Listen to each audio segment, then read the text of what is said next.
నమస్కారం. Doctor stock live కార్యక్రమానికి స్వాగతం.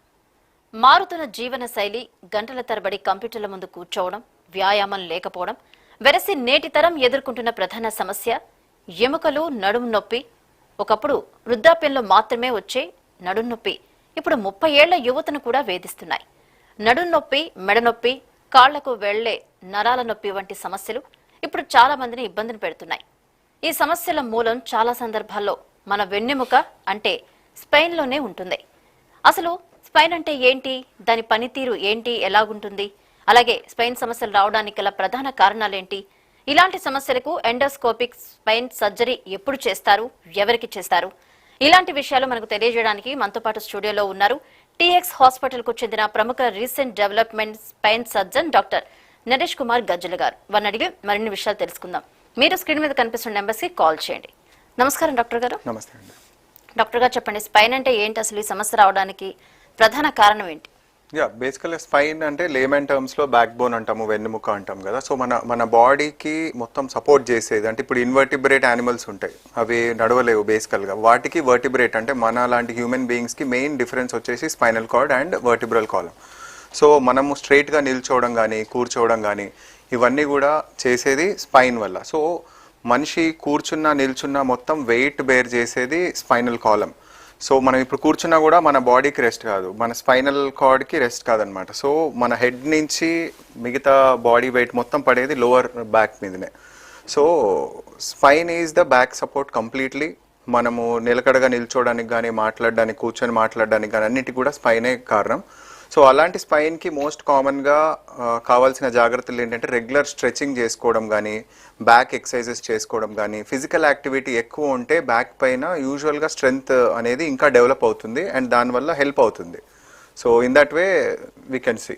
ఓకే, లక్షణాలు ఎలా ఉంటాయి అసలు వాటికి? యూజువల్గా ఏంటంటే బ్యాక్ పెయిన్ చాలా మందికి లోవర్ బ్యాక్ పెయిన్ స్టిఫ్నెస్తో స్టార్ట్ అవుతుంది.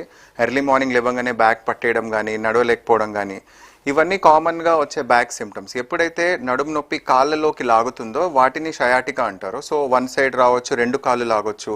అలాగే తిమ్మిర్లు, మొద్దువారిపోవడము, పిక్కలు పట్టేయడము, కింద కూర్చొని లేవలేకపోవడం, ఇలాంటివన్నీ సిమ్టమ్స్. సో ఇవన్నీ నార్మల్ మజిల్ స్ప్రెయిన్ అవుతే కూడా ఇలాంటి సిమ్టమ్స్ రావచ్చు. ఒకవేళ ఇలాంటి సిమ్టమ్స్ 1 వీక్ 10 డేస్ కంటే రెగ్యులర్ మెడిసిన్స్తో కూడా తగ్గట్లేదు, రోజు రోజుకి సిమ్టమ్స్ ఎక్కువ అవుతున్నాయంటే డెఫినెట్గా స్పైన్లో సమ్ డిస్క్ ప్రాబ్లం ఉన్నట్టు అర్థం. సో దాన్ని ప్రాపర్గా మీకు దగ్గరలో ఉన్న స్పెషలిస్ట్ని కలిసి ఎవాల్యుయేట్ చేసుకోవడం చాలా ఇంపార్టెంట్. ఓకే అండి, అసలు ఈ వెన్నెముక సమస్యకు సంబంధించి గుర్తించడం ఎలా? మోస్ట్ ఇంపార్టెంట్ సిమ్టమ్స్ అండి. బేసికల్గా లొకేషన్ ఆఫ్ ద సిమ్టమ్స్. ఇప్పుడు సర్వైకల్ స్పైన్ అంటే బ్యాక్ నెక్ దగ్గర స్పైన్, ఇక్కడ మెడ నొప్పి కానీ, చెయ్యి లాగడము, ఇట్లాంటి సిమ్టమ్స్, చేతిలో తిమ్మిర్లు ఉంటే యూజువల్గా సర్వైకల్ స్పైన్కి సంబంధించిన సిమ్టమ్స్. అదే నడుము దగ్గర వస్తే లంబార్ స్పైన్, బ్యాక్ స్పైన్ అంటారు. కాళ్ళు లాగడం కానీ, తిమ్మిర్లు కానీ, పిక్కలు పట్టేయడం కానీ, ఇట్లాంటి అన్ని సిమ్టమ్స్ బ్యాక్ పెయిన్కి సంబంధించినవి. సో ఇది ప్రొలాంగ్డ్గా ఉంటే అది కంపల్సరీ సమ్ డిసీజ్ ఉన్నట్టు అర్థం. సో దాన్ని ప్రాపర్గా ఎవాల్యుయేట్ చేసుకోవాలి. అంటే ఈ వెన్నెముక సమస్య అనేది ఎక్కువగా జెంట్స్లో వస్తుందా, లేడీస్లో వస్తుందా?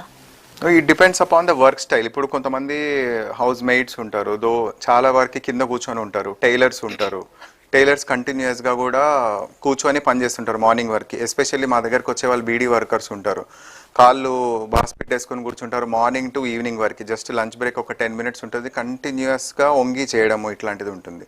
అట్లే ఇప్పుడు software professionals gents and ladies ఈక్వల్గా ఉంటారు. సో సాఫ్ట్వేర్ ప్రొఫెషనల్స్ ఏంటంటే కంటిన్యూస్గా సిస్టమ్ ముందు కూర్చోవడం and they have their own targets, ఇంత టైం లైన్లో చేయాలని చెప్పేసి కంటిన్యూస్ వర్కింగ్ అవర్స్ ఉండడం వల్ల. So it depends upon the working style and ఎంతసేపు డ్యూరేషన్ కదలకుండా ఒకటే పోస్చర్లో ఉంటున్నారు, బ్యాడ్ పోస్చర్స్లో ఉంటున్నారో దాన్ని బట్టి మనకి సిమ్టమ్స్ అనేవి జెంట్స్ ఆర్ లేడీస్ దాన్ని బట్టి ఉంటుంది మెయిన్గా. అంటే కొంతమంది ఎక్సర్సైజ్ కూడా అవి చేస్తుంటారు డాక్టర్ గారు, ఇట్లా వర్క్ చేస్తుంటేనే అప్పుడు కూడా సమస్య అధిగమిస్తే సంప్రదించాలా డాక్టర్ని? డెఫినెట్గా. మనకి ఇమాజిన్ సేమ్ ఒక software professional who is doing regular stretching exercise, diet ప్రాపర్గా చేసుకుంటూ అన్ని బ్యాక్ ప్రొటెక్షన్ మెజర్స్ తీసుకుంటూ ఉంటే వాళ్ళకి స్పైన్ సమస్యలు వచ్చే ఛాన్సెస్ చాలా తక్కువ. అదే same software professional not taking care, junk food తీసుకోవడము, ఒకటే పొజిషన్లో ఉండడము, ఒబెసిటీతో ఉండడము అండ్ అసలు బేసిక్ ఫిజికల్ యాక్టివిటీ కూడా లేని వాళ్ళకి ఎక్కువ స్పైనల్ ఇష్యూస్ వచ్చే అవకాశం ఉంటుంది. ఇంతకు ముందు పెద్దవాళ్ళకి 50 సంవత్సరాలు దాటిన వాళ్ళకి వెన్నెముక సమస్య అంటే చెప్పుకునేవాళ్ళు, కానీ ఇప్పుడు 30 వయసులోనే ఎక్కువగా వచ్చేస్తున్నాయి. అంటే ఇప్పుడుండే అట్మాస్ఫియర్, తినే ఫుడ్ ఇవన్నీ కారణం అనుకోవచ్చా? అలాగే జాబ్స్ కూడా డెఫినెట్లీ ఇప్పుడు మోస్ట్ కామన్ ఇప్పుడు నా ఓపీలో వచ్చే వాళ్ళు 70-80% యంగ్స్టర్సే ఉంటారు, బిలో 40-45 ఇయర్స్ ఏజ్ గ్రూపే ఉంటారు.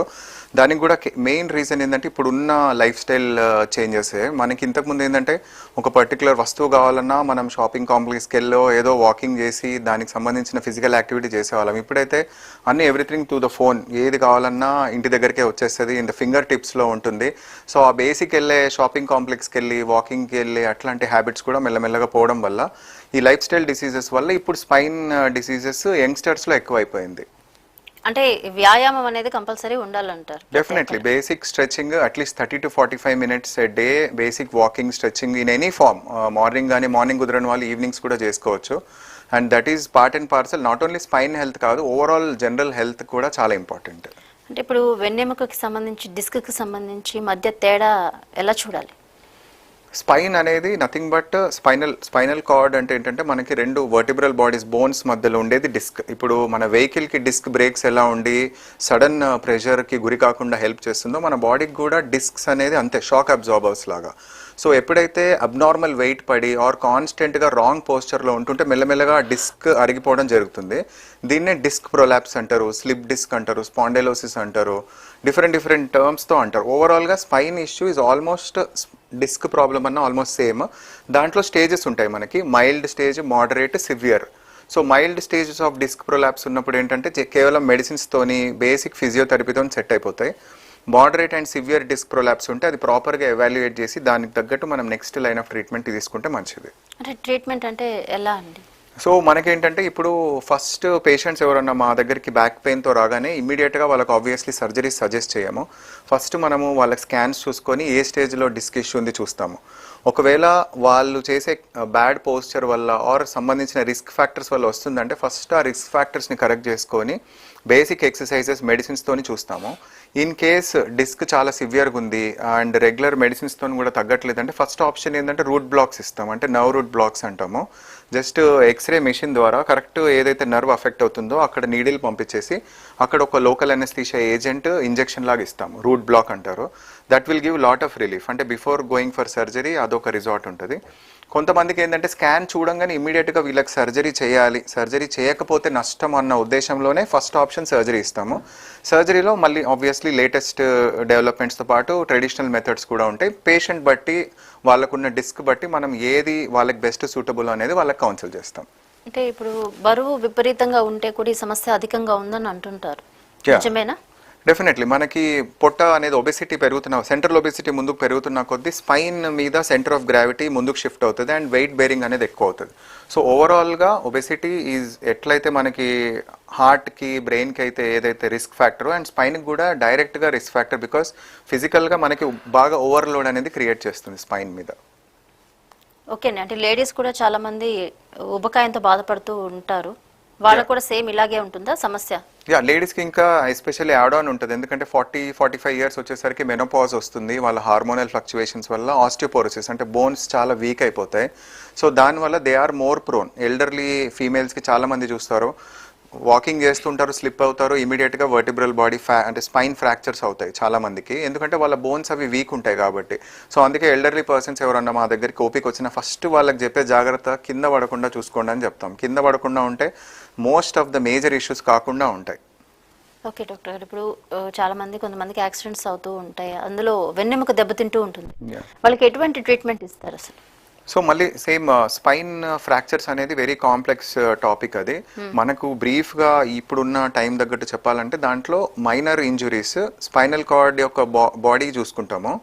లెస్ దెన్ 50% ఫ్రాక్చర్ ఉంది అండ్ స్పైనల్ కార్డ్ మీద కంప్రెషన్ అవ్వట్లేదు అండ్ పేషెంట్కి ఎక్కువ పెయిన్ అవ్వట్లేదు అంటే కేవలం బెల్ట్ పెట్టేసుకొని ఇమ్మొబిలైజేషన్ అంటారు, సపోర్ట్ తీసుకొని సమ్ మెడిసిన్స్ బెడ్ రెస్ట్తోని సెట్ అయిపోతుంది. ఒకవేళ మోర్ దెన్ 50% ఉంది అండ్ స్పైనల్ కార్డ్ మీద ప్రెషర్ పడి కొంతమంది కాళ్ళు చేతులు వీక్నెస్తో వస్తారు, అట్లాంటి వాళ్ళకి ఎమర్జెన్సీగా సర్జరీ చేసుకొని దానికి తగ్గట్టు ట్రీట్మెంట్ ఇచ్చి post surgery physiotherapy muscle strengthening చేసుకుంటూ ఉంటే స్లోగా వాళ్ళు నార్మల్ లైఫ్కి వచ్చే అవకాశాలు ఉంటాయి. ఓకే, అంటే పెళ్లి అయినా కాకపోయినా చాలా మందికి వెన్నెముక దెబ్బతింటూ ఉంటుంది. అదే పెళ్లి కాని వ్యక్తులు ఉన్నారంటే అంటే పెళ్లి చేసుకోవడానికి కొంతమంది వెనుకాడుతూ ఉంటుంటారు. సో అది ఎలా చూడాలి? Yeah definitely. ఇప్పుడు మా దగ్గరికి కొంతమంది పేషెంట్స్ అటెండర్స్ వస్తుంటారు.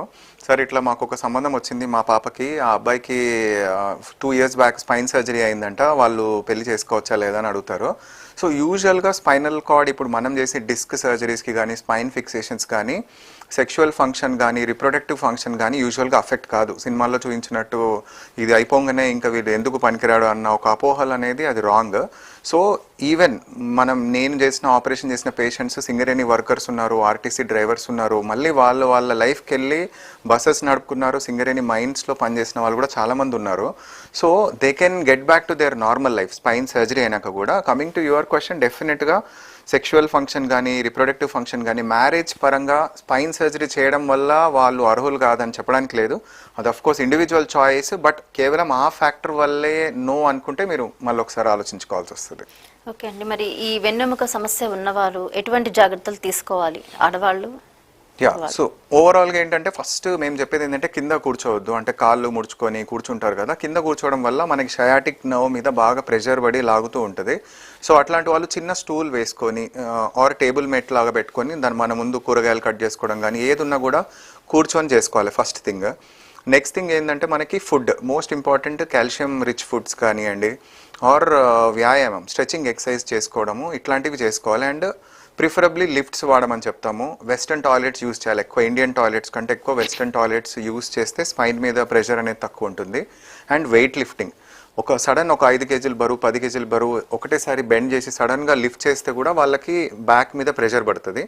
వెయిట్స్ అంటే బరువులు అట్లే కాదు, ఇప్పుడు చిన్నపిల్లలు కూడా 5-10 kg బరువు ఉంటారు, వాళ్ళని లిఫ్ట్ చేసినా ఎత్తుకునేటప్పుడు కూడా సేమ్ ఎఫెక్ట్ ఉంటుంది. సో అట్లాంటివన్నీ సడన్ బెండింగ్ అనేది అవాయిడ్ చేసుకోవాలి. రైట్, కాల్ తీసుకుందాం సార్. హలో. హలో, నమస్కారం అండి. నమస్తే, చెప్పండి మీ పేరు, ఎక్కడి నుంచి కాల్ చేస్తున్నారు? డాక్టర్ గారితో మాట్లాడాలండి. చెప్పండి, మాట్లాడండి డాక్టర్ గారితో. హలో డాక్టర్ గారు, నమస్కారం అండి. సార్ నేను బండి దయచేసి ఇక్కడ స్పీకర్ ఆన్ చేయండి ఒకసారి, డాక్టర్ గారు మాట్లాడతారు. హలో, లైన్ లో ఉండండి, ఒకసారి లైన్ లో ఉండండి.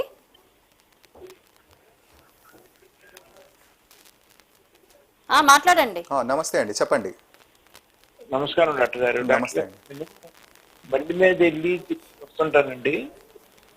బండి మీద ఒక 30 కిలోమీటర్ల ప్రయాణం చేసేసరికి అటు పైన దాటితే బ్యాక్ పెయిన్ వస్తుందండి. ఆయనకి ఏమైనా బండి మీద బైక్ మీద ట్రావెల్ చేస్తే అంటున్నారా? అవునండి. దగ్గర లేదు ఏం లేదు. ఓకే, ఎంత దూరం ట్రావెల్ చేస్తారు ఎవ్రీడే? మీరు ఎంత దూరం ట్రావెల్ చేస్తారు? ఎవ్రీడే నేను ఎక్కడ ప్రయాణం చేయండి, ఎండగా తిరుగుతుంటాను, కానీ కొంచెం లాంగ్ చేసేసరికి పెయిన్ వస్తుంది. ఓకే ఓకే, ష్యూర్ అండి. ఇది యూజువల్గా చాలా మందికి వచ్చే కంప్లైంట్. ఇప్పుడు మన సిస్టంలో ఉండే రోడ్స్ కానివ్వండి, ట్రాఫిక్ కానివ్వండి, ప్రొలాంగ్డ్ హవర్స్లో బైక్స్ మీద వెళ్తే డెఫినెట్గా అది ట్రిగర్ చేస్తూ ఉంటుంది. ఎందుకంటే మీరు ఎంతసేపు కూర్చుంటారో ఆ వెయిట్ అంతా మీకు లోవర్ బ్యాక్ మీదే పడుతుంది. సో ఇప్పుడు తప్పదు అన్నప్పుడు డెఫినెట్గా అది కంటిన్యూ చేయాలి. లేదు అంటే యూజువల్గా 4-wheelerకి షిఫ్ట్ అవ్వడమో షేర్డ్ క్యాబ్కి చేసుకోవడమో చేయాలి. మీకు ఒకవేళ లేదంటే వారంలో ప్రతిరోజు కాకుండా ఒక 3-4 డేస్ మీరు మీ వెహికల్ ట్రావెల్ చేసుకొని కొద్ది రోజులు షేరింగ్ క్యాబ్లో కానీ ఆటోలో కానీ ట్రావెల్ చేస్తే అట్లీస్ట్ బ్యాక్ మీద ప్రెషర్ అనేది తగ్గుతుంది. దాంతోపాటు మీరు ఏంటంటే ఎవ్రీడే స్ట్రెచింగ్ ఎక్సర్సైజ్ చేసుకోవాలి. బ్యాక్కి సంబంధించిన హ్యామ్స్ట్రింగ్స్, క్వాడ్రిసెప్స్ అంటారు, ఇవి బేసిక్ ఎక్సర్సైజెస్ ఉంటాయి. ఈ ఎక్సర్సైజెస్ చేసుకుంటూ ఉంటే బ్యాక్ మీద అంత ప్రెషర్ పడదు. అండ్ ఇంటికి వెళ్ళాక కూడా కొంచెం హీట్తో వేడి దాంతో కాపుకోవడం అలా చేస్తే కూడా మీకు కొంచెం మజిల్స్ అనేవి రిలాక్స్ అయ్యి అంత ఇబ్బంది కాకుండా ఉంటుంది. రైట్ డాక్టర్ గారు, ఇప్పుడు తను చెప్పిన విధంగా చూసుకుంటే బైక్ మీద కావచ్చు, కారులో ఎక్కువసేపు కూర్చున్నా కూడా ఆ పెయిన్ అనేది అలా వస్తూ ఉంటుంది. అంటే కారణం ఎక్కువసేపు కూర్చోవడం వలన లేకపోతే వ్యక్తిలోనే సమస్య? అదే ఇప్పుడు నార్మల్ హెల్దీ ఇండివిజువల్ ఒక 3-4 అవర్స్ కూర్చున్నా కూడా వాళ్ళకి పెయిన్ రావాలని ఏం రూల్ లేదు. సో మేబీ మజిల్ పెయిన్ వల్ల స్లైట్ డిస్కంఫర్ట్ ఉండొచ్చు కానీ సివియర్ పెయిన్ ఉండదు. అదే డిస్క్ ప్రాబ్లం ఉన్న వాళ్ళకి ఎక్కువ సిట్టింగ్ పోస్చర్, కదలకుండా ఒకటే పోస్చర్లో కూర్చుంటే కాన్స్టెంట్గా ఆ నర్వ్ అనేది ప్రెషర్ పడుతూ ఉంటుంది. ఇమాజిన్ మీకు ఇక్కడ దెబ్బ తగిలింది అండ్ రోజు వెళ్ళి దాన్ని టచ్ చేస్తూ ఉంటే నొప్పి తగ్గుద్దా? రోజుకు పెరుగుతుంది అండ్ ఆ గాయం కూడా మానదు. సేమ్ థింగ్ మీకు స్పైన్ మీద మీరు ఎన్ని బ్యాడ్ పోస్చర్లో పెడుతున్నారో అన్నిసార్లు ఆ నరం టచ్ అవుతూ ఉంటుంది. మనం దానికి సెల్ఫ్గా క్యూర్ అయ్యే అవకాశం కూడా ఇవ్వట్లేదు. సో డిస్క్ ఇష్యూ ఉన్న వాళ్ళు ఇలాంటి జాగ్రత్తలు తీసుకుంటే మంచిది స్ట్రిక్ట్గా.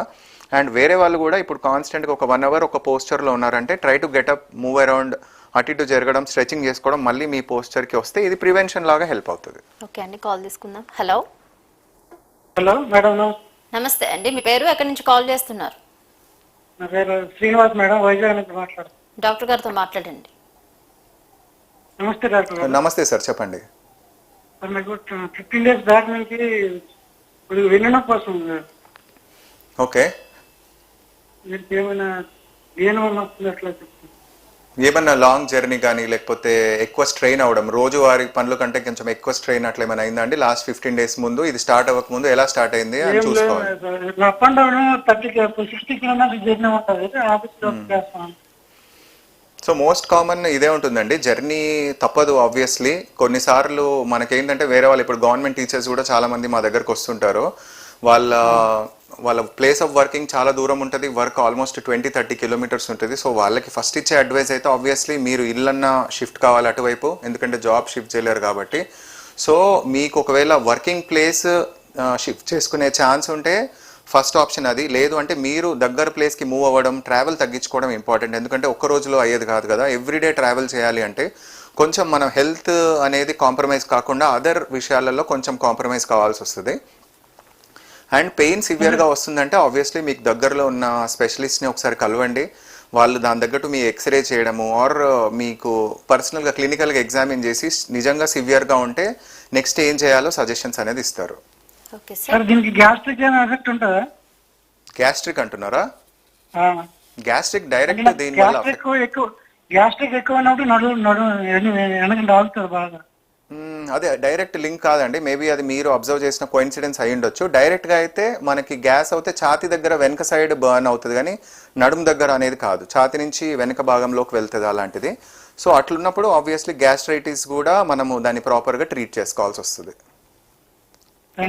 Thank you. ఓకే సార్, ఇప్పుడు ఎండోస్కోపిక్ స్పైన్ సర్జరీ అంటే అసలు ఏంటి, ఎప్పుడు అవసరం పడుతుంది ఎక్కువగా? ఇప్పుడు మనకి ట్రెడిషనల్గా చూసుకుంటే age old methods open surgeries ఉండేవి, పైనుంచి కింది వరకు కట్ చేయడము, అక్కడ ఉన్న బోన్ మొత్తం తీసేసి లామినెక్టమీ అంటారు, అవి తీసేసుకొని దాంట్లో ఉండే డిస్క్ తీయడము. ఇది యాక్సెప్టెడ్ సర్జరీ. ఒక 20-25 years బ్యాక్ వరకు this was accepted. But recent డెవలప్మెంట్స్లో ఫస్ట్ వచ్చింది మైక్రోస్కోపిక్ డిస్కెక్టమీ. ఇప్పుడు ఎట్లయితే మనకి కడుపుకి లాప్రోస్కోపీ అని సర్జరీస్ చేస్తారో అబ్డామెన్కి, మనకి స్పైన్కి దాన్ని మైక్రోస్కోపీ కానీ ఎండోస్కోపీ అంటారు. సో ఎండోస్కోపీ ఏంటంటే మనకి చిన్న కెమెరా లాంటిది ఉంటుంది, స్మాల్ హోల్లో నుంచి కీ హోల్ సర్జరీస్ అంటారు. ఆ కీ హోల్ నుంచి మనం కెమెరా పంపిస్తే దాన్ని ఒక ఆల్మోస్ట్ 7x to 10x జూమ్లో మనకు కనిపిస్తుంది. అంత అడ్వాన్స్డ్ అయిపోయింది ఇప్పుడు మెడికల్ సిస్టంలో వచ్చే లేటెస్ట్ గ్యాడ్జెట్స్ కానీ. సో అంత స్మాల్ హోల్లో నుంచి కూడా ఆ కెమెరా మనకు జూమ్ చేస్తుంది కాబట్టి వర్కింగ్ స్పేస్ తక్కువ ఉన్నా కూడా మనకి లీవరేజ్ ఎక్కువ ఉంటుంది. అంటే మనకి యాంగిల్డ్ స్కోప్స్ అని ఉంటాయి. సో ఆ యాంగిల్డ్ స్కోప్స్ వల్ల మనకి హై మ్యాగ్నిఫికేషన్లో కనిపించడం వల్ల ఈజీగా అక్కడ అఫెక్ట్ అయిన నర్వ్ని మనం ప్రొటెక్ట్ చేసుకొని ఇంజూర్ కాకుండా డిస్క్ నుంచి తీసేయచ్చు. దీనివల్ల అడ్వాంటేజ్ ఏంటంటే ఎక్కువ మజిల్స్ని మనం డిసెక్ట్ చేయకుండా, ఆపరేటివ్ టైం తక్కువ ఉండడం, అండ్ పేషెంట్ కూడా 1 or 2 daysలో డిశ్చార్జ్ అయిపోయి within 10 days again they can be get back to there regular work. So అంత రెగ్యులర్గా ఇప్పుడు ఫిలిం యాక్టర్స్ నుంచి కూడా కొంతమంది స్పోర్ట్స్ పీపుల్ కూడా మనం సర్జరీస్ చేసాము, అందరికీ కూడా కీ హోల్ సర్జరీస్ చేస్తాము. దానివల్ల అడ్వాంటేజ్ ఏంటంటే ఇప్పుడున్న బిజీ కాంపిటేటివ్ వరల్డ్లో, ర్యాట్ రేస్లో they have to get back to their original lifestyle as early as possible.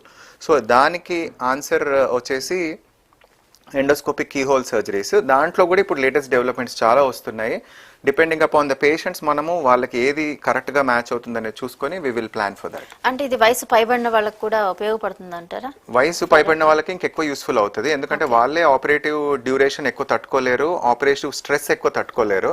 So యాక్చువల్గా కామన్గా థింక్ చేసేది ఏంటంటే ఎండోస్కోపిక్ కీ హోల్ సర్జరీ యంగ్స్టర్స్కే ఉంటుందని, బట్ ఈవెన్ ఎల్డర్లీ పర్సన్స్కి కూడా ఇది చాలా బెనిఫిట్ అవుతుంది. ఇన్ఫ్యాక్ట్ ఒబీస్ పేషెంట్స్కి 100-120 kgs ఉన్న వాళ్ళకి కూడా కీ హోల్ ద్వారా లాంగ్ స్కోప్స్ ఉంటాయి, అటువంటి వాళ్ళకి ఇంకా బేసికల్గా ఎక్కువ హెల్ప్ అవుతుంది ఇట్లాంటి సర్జరీస్. ఓకే, అంటే వెన్నెముక సమస్య ఉన్న ప్రతి ఒక్కరికి సర్జరీ అవసరం అంటారా?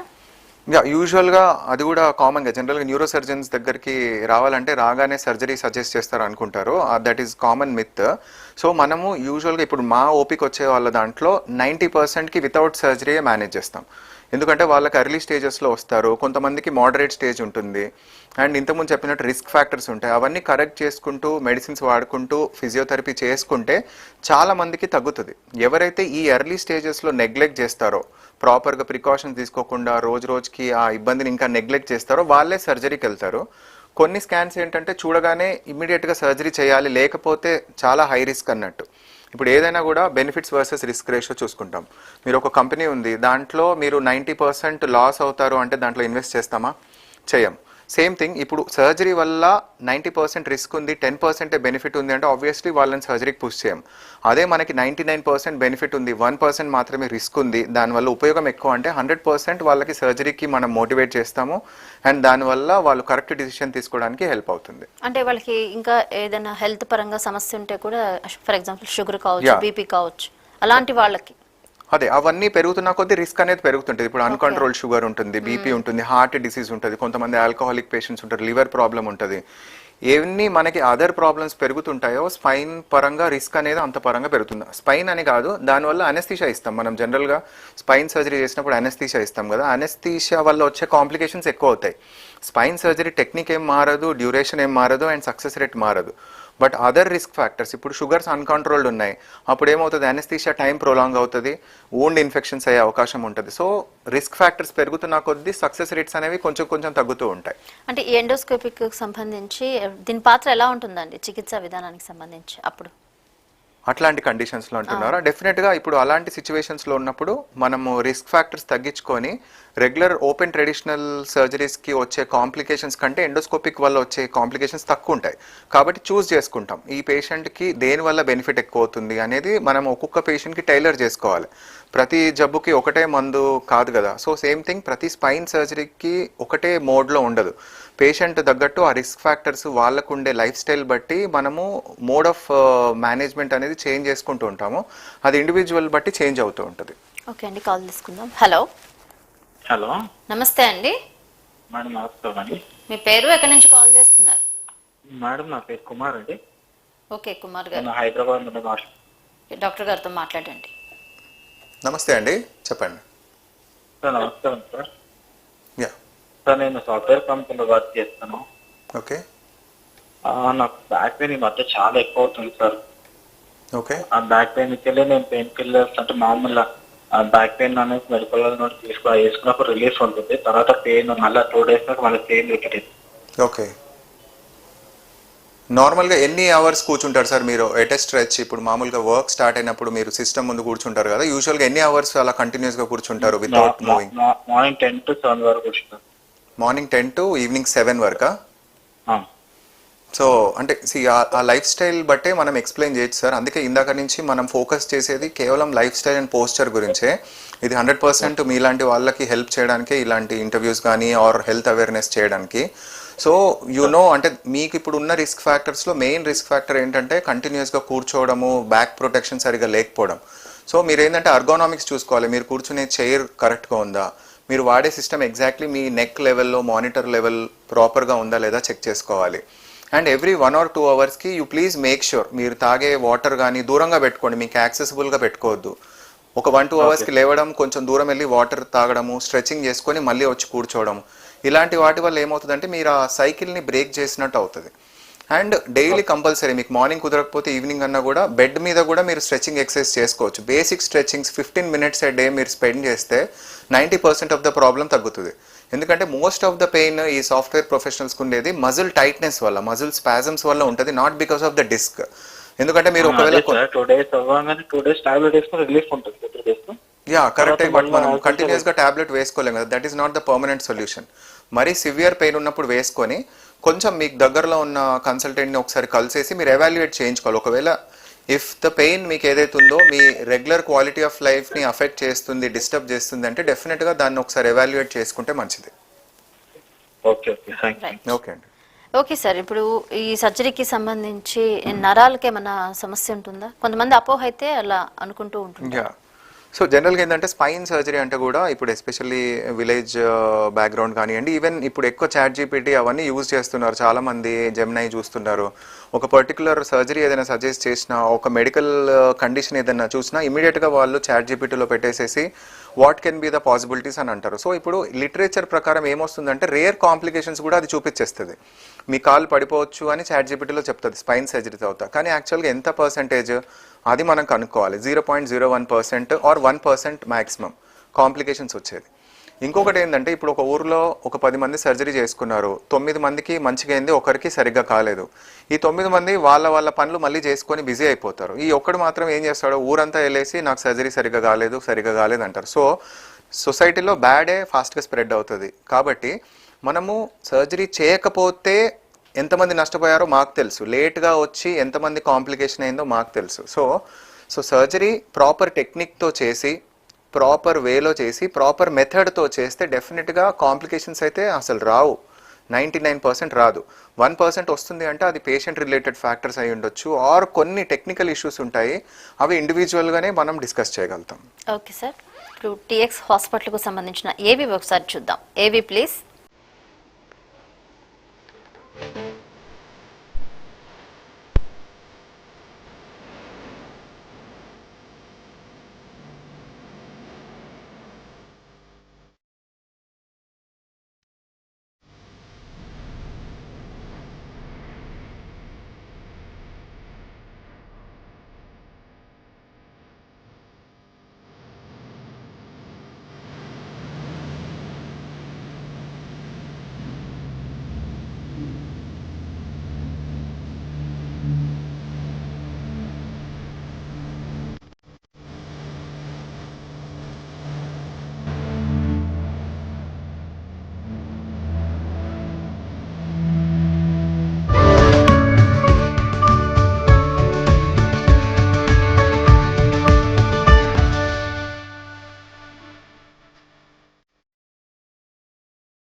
ఓకే సార్, ఇప్పుడు కొత్త టెక్నాలజీ ఏమొచ్చింది చికిత్సకు సంబంధించి తెలియజేయండి. సో యూజువల్గా ఏంటంటే మనం ఇప్పుడు ఎండోస్కోపీలో మనం లేటెస్ట్గా మనం రెగ్యులర్గా ఫాలో అయ్యేది టీఎక్స్ హాస్పిటల్స్ దగ్గర కూడా యూనిపోర్టల్ ఎండోస్కోపిక్ సర్జరీస్ అంటాము. సో ఓన్లీ కేవలం స్మాల్ కట్లో less than 1 centimetre single stitch ఉంటుంది, ఒక్కొక్కసారి స్టిచ్ కూడా అవసరం ఉండదు. So uniportal endoscopic transforaminal surgeries అంటారు, ఇంటర్లామినార్ సర్జరీస్ అంటారు.